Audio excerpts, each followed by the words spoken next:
So what we're going to do here today is I already have Photoshop open. I'm going to go with everything from starting your project, learning the brushes, learning how to draw, and then a few different drawing styles. So we're going to start by hitting New File. And then I'm just going to do an 8.5 by 11 canvas in case I wanted to print it on a printer when I was done. All right, and then when we start it, we're going to start off with this white thing, and it's going to have a background layer right here. The first thing we want to do is make another layer because we don't want to draw on our background layer. And then we're going to click on our background layer and hit this little lock icon. That way we can't accidentally draw on it. So the first thing that we're going to want to do for drawing, what I'm using here is I'm using a tablet. So what the tablet does is it gives me line variation, so I can do thick and thin lines, as opposed to using a mouse. With the mouse, you only get solid lines. So I would highly recommend using a drawing tablet. We have them available here in the DMS if you want to come in and use them. We always welcome people to walk in and use them or make appointments if you want to secure them for a certain amount of time. So I'm going to go ahead and delete that layer. And I'm going to start a new layer. And then before you start drawing, you always want to do some warm-ups. So what we're going to do is we're going to do 3 different types of warm-ups. We're going to go from thick lines to thin. So thick, thin, thick, thin. We're going to do that all the way across the page. Try to get a little bit of variation. This helps you just get control of your pen. And the more you practice, the better you get. And then we're going to go ahead and we're going to do some spirals. This is going to help us get our hand-eye coordination with the pen down.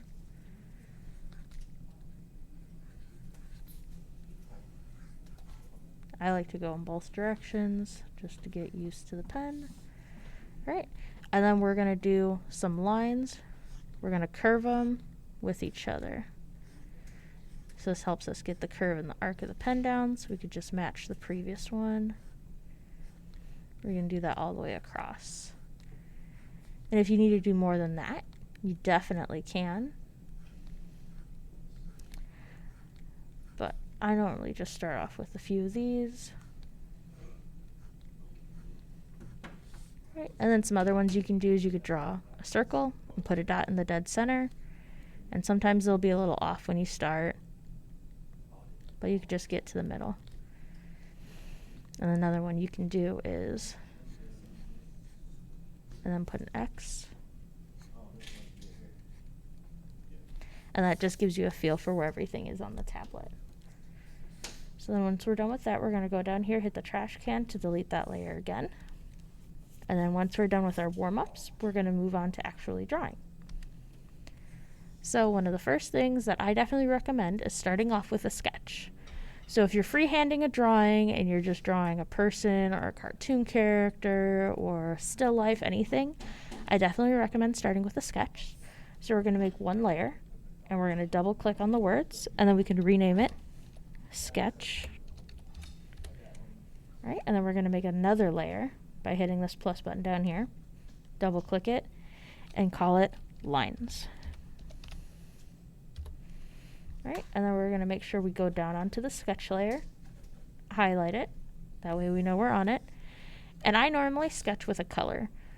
So some people will use like blue or red. I like to use bright green. And so I'll go ahead and start here, and then I'll go ahead and I can just start sketching like I would with a regular pencil. These would be like those light lines you're going to be you're used to erasing when you draw traditionally with a pencil. So I'm just going to go ahead and draw a simple face, give them a nose, draw in some eyes, eyebrows, give them a big old smile.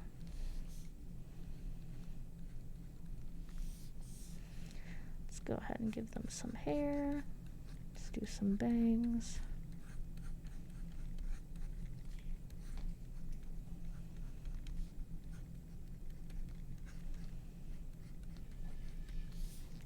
And then you switch to your line layer. Make sure it's highlighted on the line layer. Then we'll go ahead and change to black. We can do that by either clicking this black and white icon or clicking on here. And to make sure that you can see my color screen, let me go ahead and switch to the full.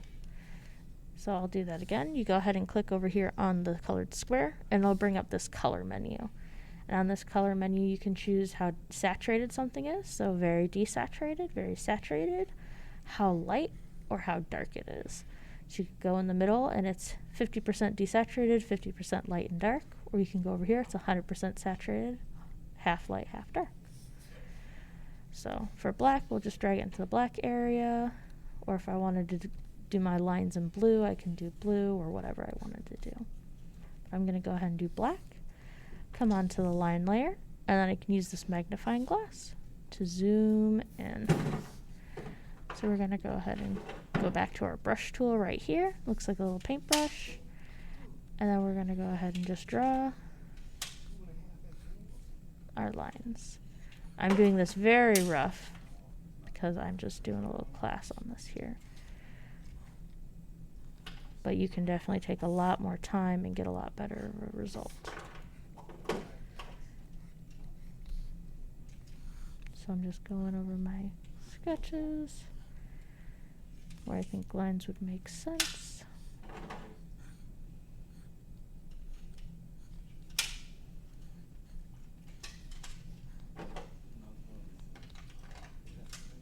I'm just doing a really rough job. Just putting some lines in here to show you what I mean. Brushing through it a bit. Add some eyebrows.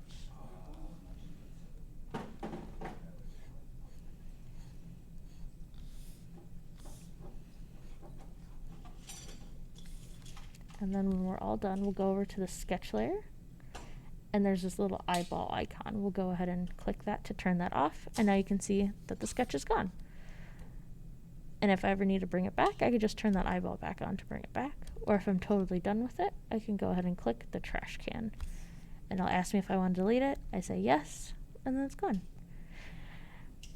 And then when you're working digitally, my favorite part about being on a digital platform is that you can hold Control and Z to undo anything. And if I want to undo all this, I'm like, I don't like my lines. Let me undo them all. So I can step back one line at a time by just hitting Control and Z. Or I could alternatively, I can go to Edit, Undo. So I can undo all that, be like, I don't like any of my lines.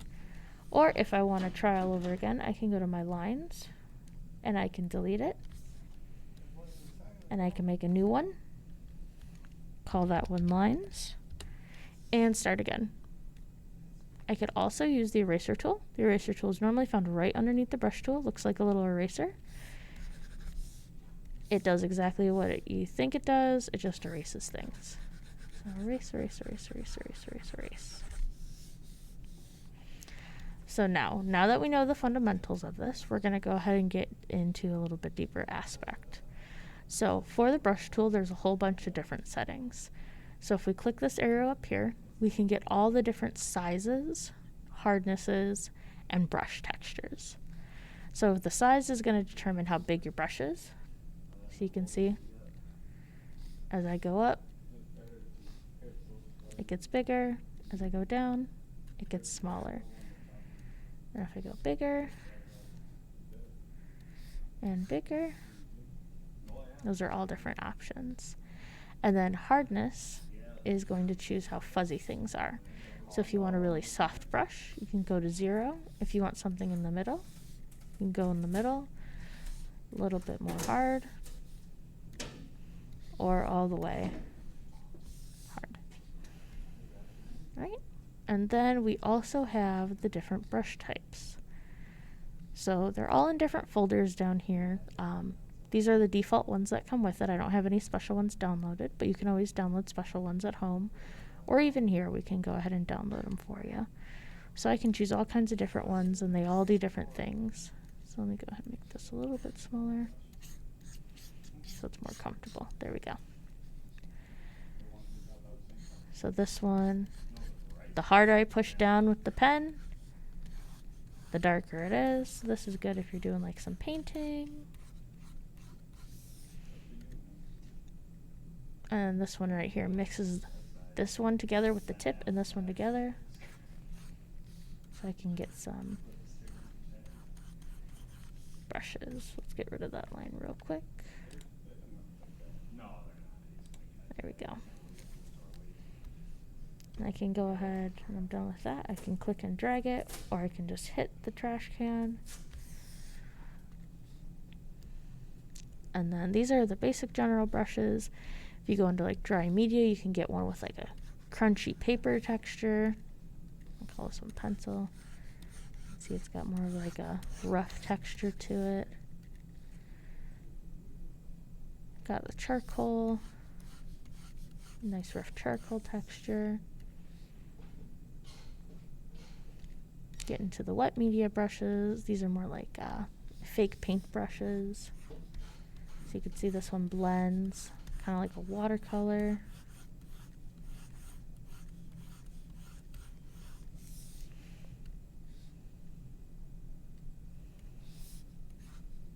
This one's almost like an inking brush.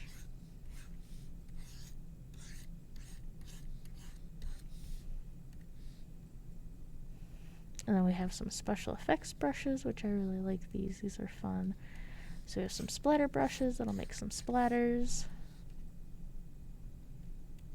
And then we'll have some screen tones, which are really cool, smart brushes. So if I was going to make like a comic book or a manga, or wanted to do something with a screen tone on it, that's what these dots are called. They're called screen tones. I could just color everything in with the screen tone. And they give us a few different ones to choose from. So you can layer them together, or you can put them separate. Got all kinds of stuff that you can do. So let me go ahead and delete this one. Make a new one so we can see that really well. So let me color in this big old block here.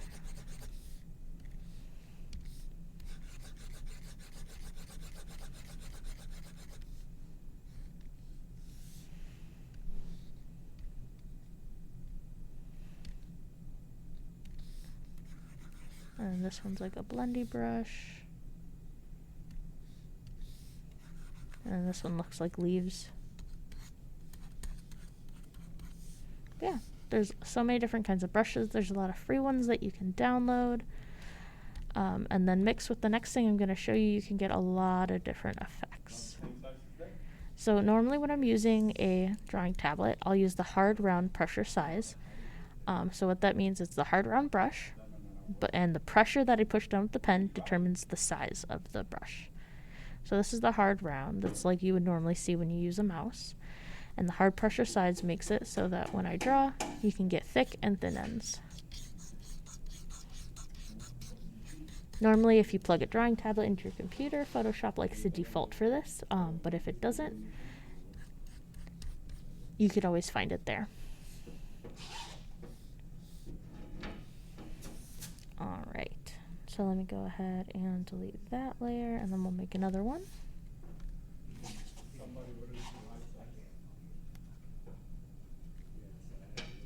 Here we go. And then what we're going to want to do is bring up our brush settings.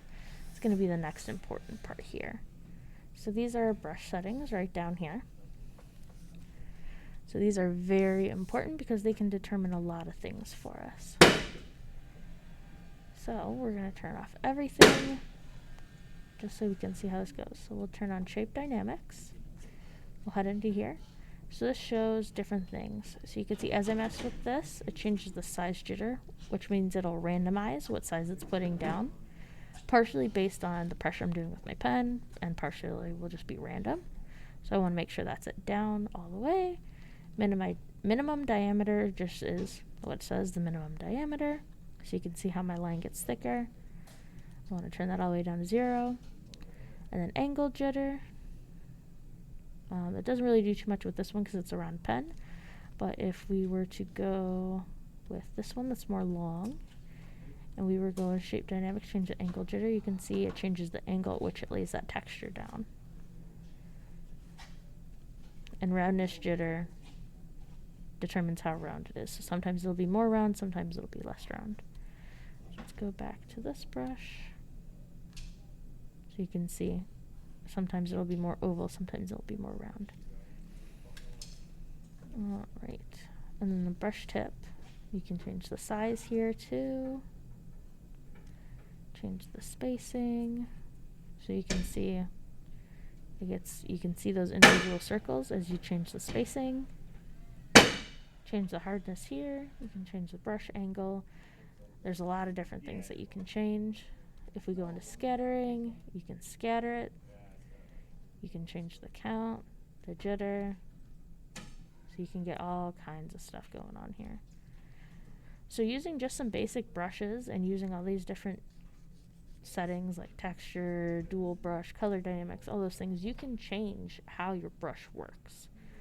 So you can start with a brush that might be just a normal brush like this and turn it into a polka dot brush, or make it look like you're doing some like graffiti with like paint splatters everywhere. There's all kinds of different things you can do. So normally, default, it'll just have shape dynamics, brush shape. Sometimes it'll have build up on or smoothing. I like to have smoothing on. It helps. So if we go to the smoothing, that setting is also up here as well as in here. So if we go up here, I normally do 10% because it adds a lot of smoothing, and I'll show you exactly what it does. So we'll start with 0. That's 0 smoothing. Let's do 10%. Let's do 20%. Then we could do 100%. You can see it makes my line smooth, but I have to draw a lot slower. So finding that good medium that's comfortable to you is definitely key. I'm used to using a drawing tablet, so I only like to have a little bit because I have a lot more control with my hand. But when you're starting off, it might be nice to have a lot of it. Or if you're trying to get some really nice, thick, straight lines and you don't have a steady hand, you might want to do up a little bit more. Or you could use none at all. It's totally up to you. And then if I turn this button on up here, this is the tilt support. So with some of the specialty pens, when you take your pen and you hold it at a 45-degree angle, it'll be able to tell that, and that'll determine like which way your brush is moving. For this one, you can't really see too much of that going on. But let's see. Shape dynamics. That doesn't have tilt on it. Normally when the tilt scale shows up, you can see that more. So this is with my brush leaning to the right. This is with my brush leaning to the left. So you can see leaning changes it just a little bit. It changes more once you add like jitters and scattering and textures and that kind of stuff. That'll have more of a control over your brush leaning. But let's go ahead and clean this up. And then we will get into another kind of drawing that you can do. So I'm going to go ahead and delete my sketch here. Another kind of drawing you can do is you can actually trace over photographs that you have. So if you take a photograph of, say, your family dog. Say this is a picture that you took of your dog. You can go ahead and just grab it from the desktop and drag it over into Photoshop and let it go, and it'll go ahead and put it in here. You'll just have to hit enter, make sure it's all solid, and then you can come over here and see it made its own layer. So what we're going to do is we're going to go over here to where it says opacity. We're going to go ahead and turn that down so we got a see-through image. And then we'll make another layer, and we'll call that sketch. And then you can take a color, or you could take black, whatever you're comfortable with. I'll use like this dark red, and I'll use the zoom tool, getting real close. Go to my brushes, choose the brush that I like, make sure it's a good size. See, I like to use 20. And then we can go in and we can start tracing. So if you go in and you trace all the important parts,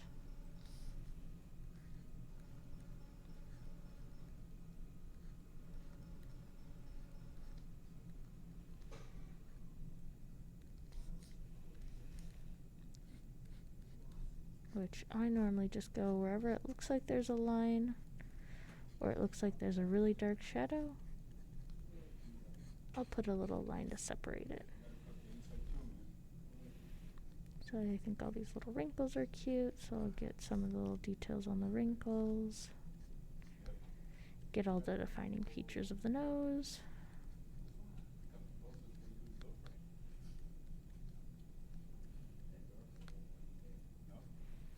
And if you find that your lines are getting too chunky, you could always drop down the size. I'll bring that down about half.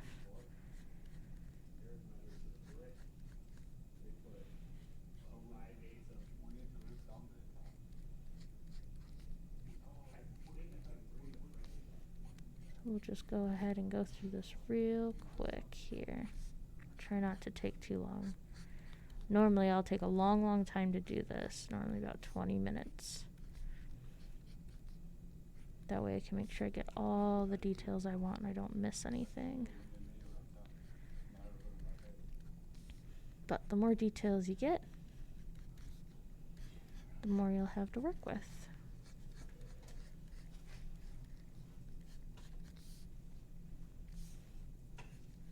Go ahead and just keep tracing here. Then I'm not going to do his whole neck. I'm probably just going to go about to the bottom of his ear right here for simplicity's sake.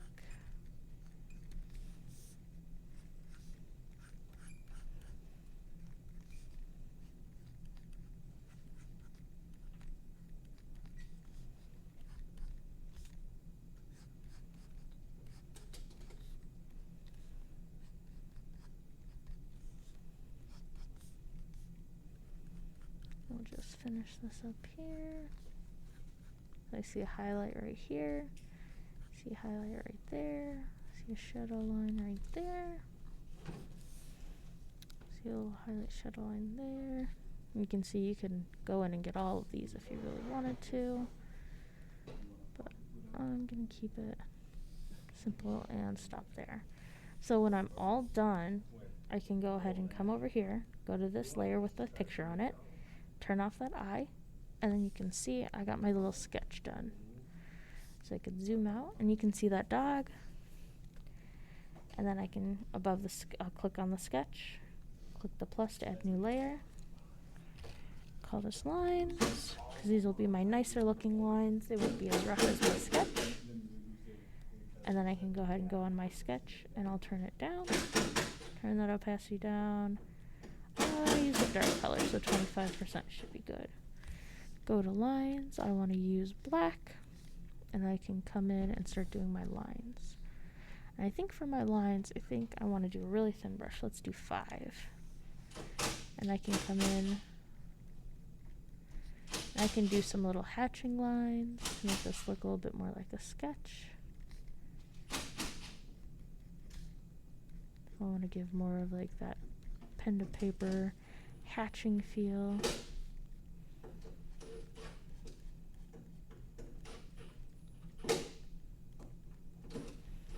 And then if I need any more reference from the original image, I can definitely pull that up too.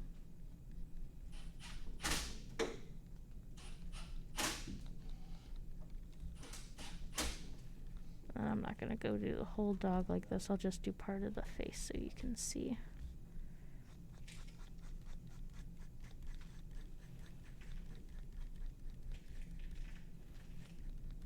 So I'll just do short strokes with this one.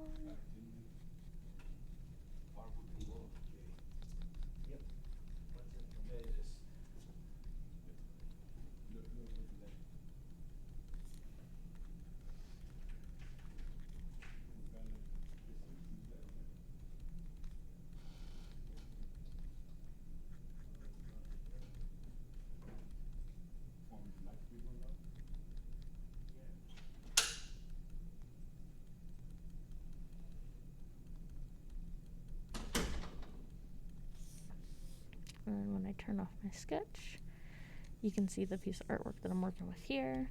Alternatively, if I turn this off and draw another one, I could also go in with smoother lines.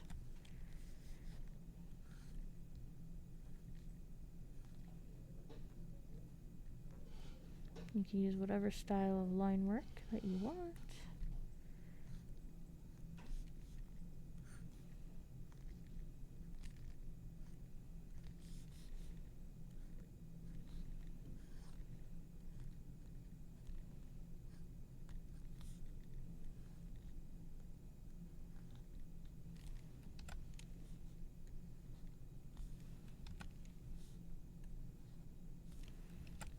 Sometimes it takes a few times to get the exact line that you're wanting. And then sometimes you just gotta compromise. But that's the power of the undo button. If you don't like your first line, try again.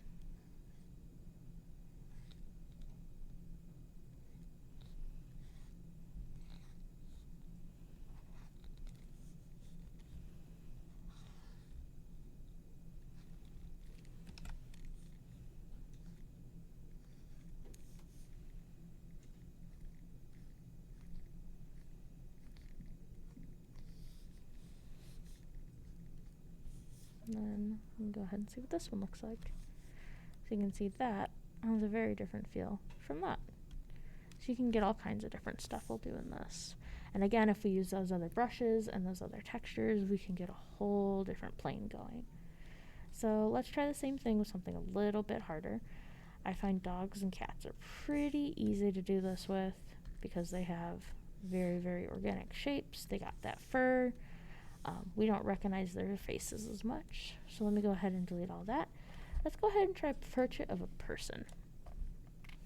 So we'll just click and drag a photo in of a person. I can grab these corners and I can drag it to make it as big as I want it to be. When I'm all done, I hit enter and all those lines will go away. And we'll do the same steps. We'll come over here, bring it down to about 50%, make a new layer, call that sketch. And then we'll go in with whatever our sketching brush is going to be. I'm just going to use black again for this one. Show you that you can do it with just about any color you want. And then for this, we're going to go the same route of doing all of like the highlights and the shadows, that kind of stuff. The biggest thing I'm going to say is with human faces, one of the best things that we can do is leave gaps in our line work. So if we leave a gap there, that'll help.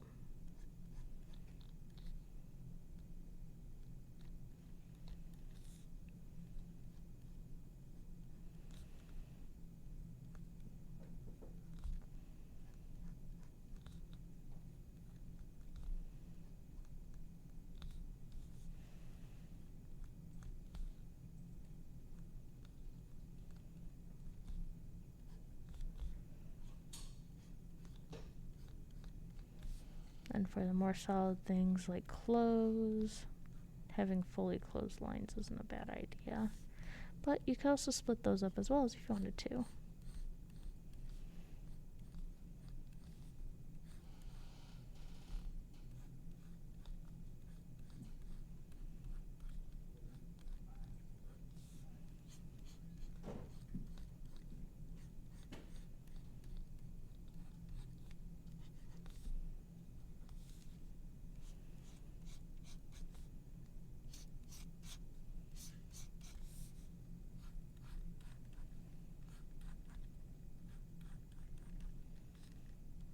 Right, and then for hair, I'll just use some strokes. You could use some strokes, you can draw the individual hairs, or you can just block out the whole shape. Whatever you choose to do, it just adds a different style to what you're doing. So like if I wanted to, I could just block out this whole big shape.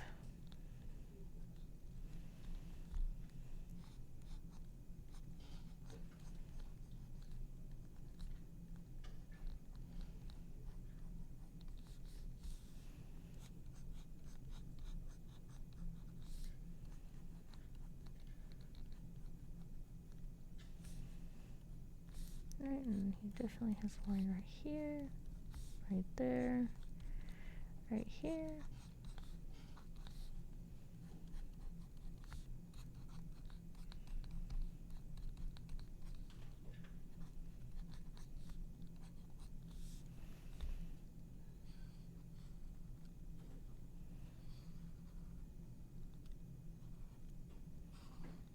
Draw on the ears real quick.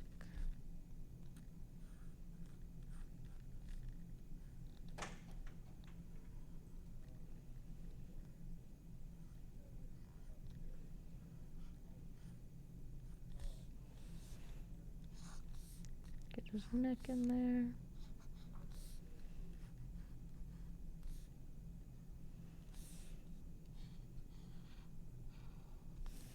And then you could always choose how much detail you want to put into these things. Sometimes you want a very simplified look.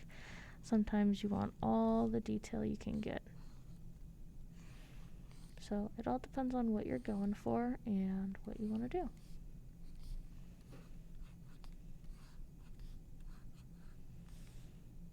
And we'll give him a hairline up here. Block out his eyebrows.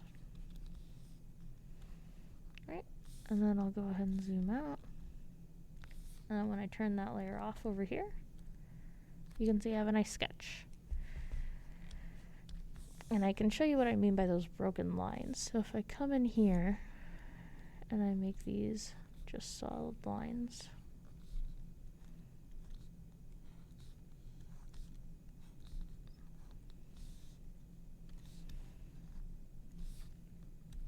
you can see how much more unnatural that looks.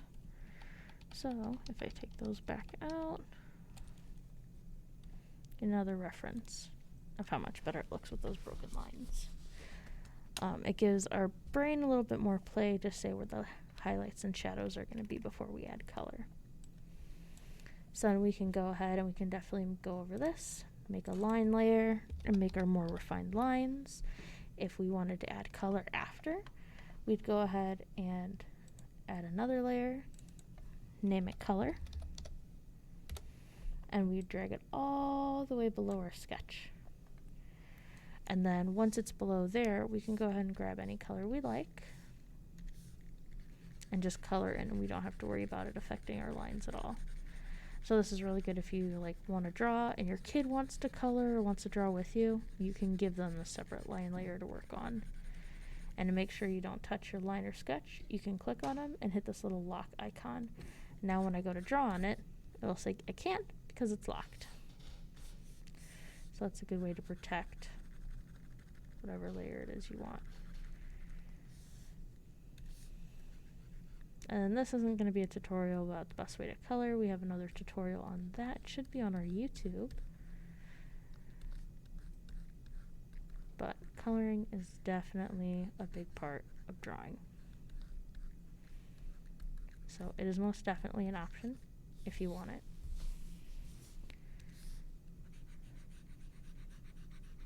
So with that, I think we're just about done for today. Those are all of the basics. I think the last thing that we just have to cover is how to save. So when you have a piece of art and you're all done with it and you want to save, you just come up here and you go File, Save, and then you'll find a place to save it. So I'll save it to Tutorial. Right here, I'll name it whatever I want to name it. So I'll call this Dude with Glasses. And then I'll save it. And this will save it as a working Photoshop file. So that means when I click on it to open it, it's going to open it in Photoshop. I have to have Photoshop in order to open it. And it's going to have all of my layers and everything saved. So if I want to save it and I want to share it to someone, like post it on Facebook, send it in a text message, I'll have to export. So I'll go File, Export, and I can quick export as a PNG, which will save it as a PNG file type, or I can click Export As, and I'll get to choose the file type. So I can choose PNG, JPEG, or GIF. Both PNG and JPEG work. Either one's fine. And then this will give me all kinds of different settings. I'll hit Export. I'll save it wherever I want to save it. So I'm going to save it again to this tutorial folder so you can see this PC, desktop, tutorial, Dude with Glasses. And I'll hit Save. And then it'll be in that file when I go and look on my desktop later. And then once everything is all saved, I can go ahead and close it. So if I click the X at the top of this little part right here, it'll close this project. It'll ask me if I want to save again. I know I did, so I can hit No. You can see the projects right there. And I can start a new project. Or if I hit the big X up here, I'll be all done for the day, and it'll close the program for me. If I did it on accident, I could always reopen, but that's how you shut it down. Alright, so that just about wraps it up for today. If anyone has any questions, they can definitely email us at dms@jolietlibrary.org, or they can call or come on in. All of our contact information is online on the Joliet website. And these are all the different services we offer. Photoshop is just one of the many free programs that we offer. And then we also have a bunch of different equipment for you to use too. So if any of this stuff interests you or you guys want to reach out, please do so. We hold one-on-one appointments if you want to have your own individual class. For example, if you weren't able to make it to the whole class today, we didn't answer any questions you had. If you need a little bit more one-on-one assistance, don't have Photoshop at home, that kind of thing, we can definitely help you out here. If you're interested in any of the other stuff that we have listed, we also do one-on-one appointments with those.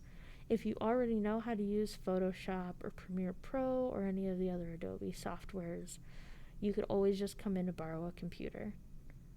Alright, so I'm going to head out for the day. You guys have a good one. Bye.